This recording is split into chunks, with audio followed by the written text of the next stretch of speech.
If you want to understand how to use your DSLR or mirrorless camera and take better images, then learning how to shoot in manual mode is a great place to start. In today's video, we are teaching all about Aperture, one of the 3 fundamental controls you have over your camera, and how you can use it to get images with those dreamy, blurry backgrounds.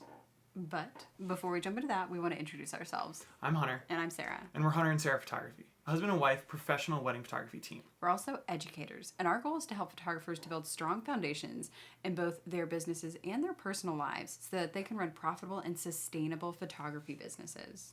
So last week, Sarah and I sort of introduced you guys to Aperture, and we talked about what it is, why it's important, and how it affects both the light and the depth of field of the images you take with your cameras. Yeah, now this whole video series about shooting in manual is really going to just like build on itself with each video. So if you missed last week's video, which was an introduction to Aperture, you should go back and watch that right here. So, speaking of old videos, almost a year ago, Sarah and I shared a video series called Camera Bag Essentials. And this was where we talked about all the gear that a growing photographer may need in order to grow their portrait business and eventually expand into wedding photography. Yeah. And if you saw part 1 of that series, then you know that as we talked about prime lenses, which have the capability to capture images with a wider aperture than a zoom lens, you know that we made a pretty bold claim in that video. We basically said that one of the best ways to make your images look more professional than what people can take just, with an iPhone or with a point and shoot camera is by taking images with a more shallow depth of field. And if you've ever used portrait mode on your iPhone, that's basically what portrait mode is trying and honestly failing to emulate, is that more shallow depth of field. Yeah, and in that video, we even showed this exact example where the image on the left was taken by one of our apprentices at f5.6, and the image on the right was taken at f1.8. And even though both of these were taken with a focal length of 85 millimeters, the couple really pops in the image on the right. The one with the more shallow depth of field, right? The one at f1.8. Now, that is the power of understanding depth of field and how you can use lower apertures to achieve this look. And by the way, if the lens that you currently have doesn't go any lower than f2.8 or f3.5 or 5.6, then it might be time to invest in a prime lens, which you can learn all about by checking out this video that we've been talking about, part 1 of the Camera Bag Essentials series, which is here. Yeah. Now, from the jump, we're going to start just by saying that there is no perfect camera setting for every situation. There is no right answer to the question of how should I set my settings for this portrait session, because it's going to depend on a lot of different factors, like how many people are in the image, how much ambient light there is while you're shooting, and just a ton of other factors. So there is no right answer to that question. We're not going to tell you set your aperture to this, your ISO to this, your shutter speed to this, and go and home, have it right? work perfectly. But that's what learning how to shoot in manual is all about, right? It's about knowing how to interpret a scenario and set your settings accordingly so that you are going to get an image that, 1, looks great and is properly exposed, and 2, has sort of the right combination of settings that you want. And honestly, we get it. This can feel totally overwhelming when you're first getting started, and sometimes it feels like when you're on a photo shoot, all you're doing is trying to figure out your settings. But trust us, we promise you, as you do this over time and get reps, this becomes basically second nature, and you can do this without even thinking about it. Yeah, just because there's no one size fits all when it comes to aperture and shutter speed and your ISO, that doesn't mean that we can't give you guidance. And especially when it comes to aperture, where our goal is to keep the depth of field as shallow as possible, while still getting our subjects in focus.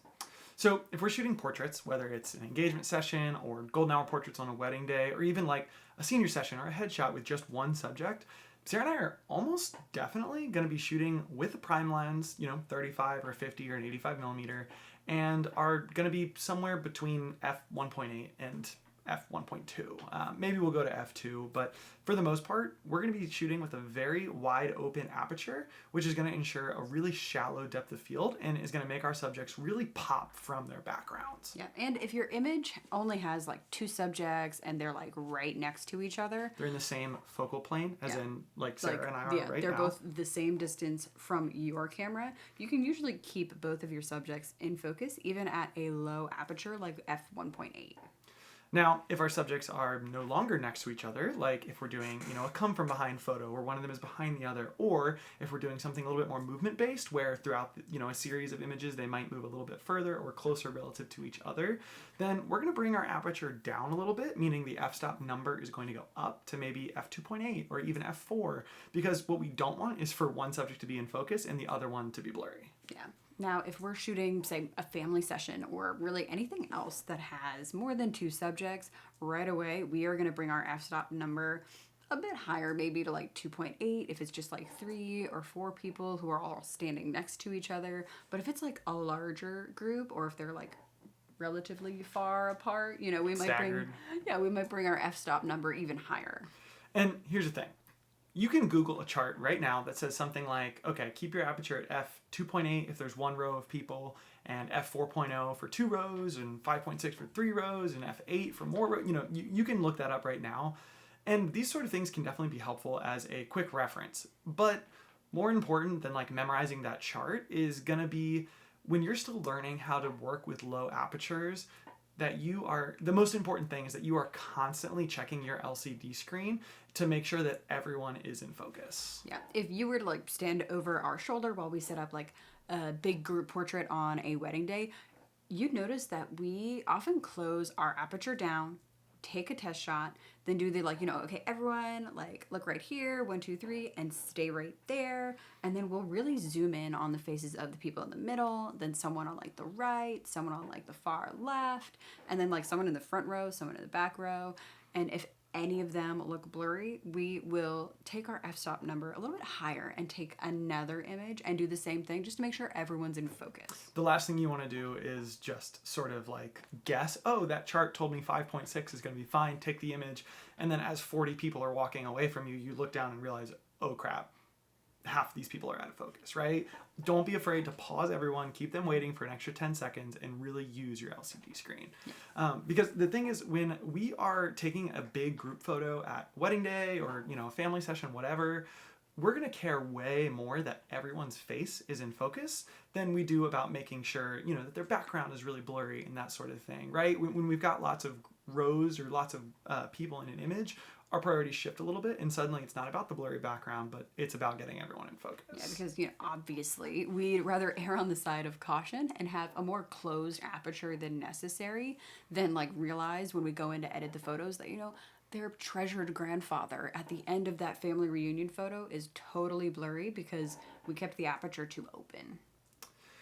So finally, let's chat about wedding days, right? Because if you've ever photographed a wedding, you know that at some parts of the day, you're a portrait photographer. And the rules we just gave you about portrait sessions is, with 1 or 2 subjects, is basically going to be the exact advice that you're going to follow during some parts of the day.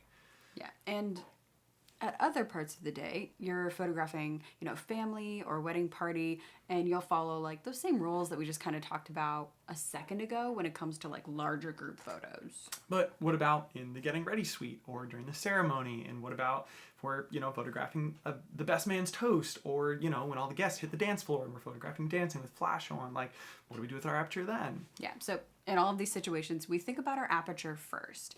In a getting ready suite, are we trying to really isolate our subject and make them pop from a messy background or just a plain background? If so, we'll probably stick with a lower f-stop number 1.8, or sometimes I go lower. Even though it's not technically a portrait, you make it a portrait. Right? But at the same time, if we're maybe trying to capture an entire scene, if there's multiple people and we want to get the emotions or the reactions of several people at once who aren't right next to each other, then we're going to close that aperture down a little bit to f2.8 or f4 in order to get everybody in focus. Yeah, and when it comes to the ceremony, we still want whatever it is we're focusing on to really pop from the background. So whether we're using a prime lens with a minimum aperture around f1.4 or a zoom lens with a minimum aperture of f2.8, we typically keep our aperture at or near the lowest possible f-stop number. And honestly, the same pretty much goes for dance floors, for toasts, for speeches throughout the reception.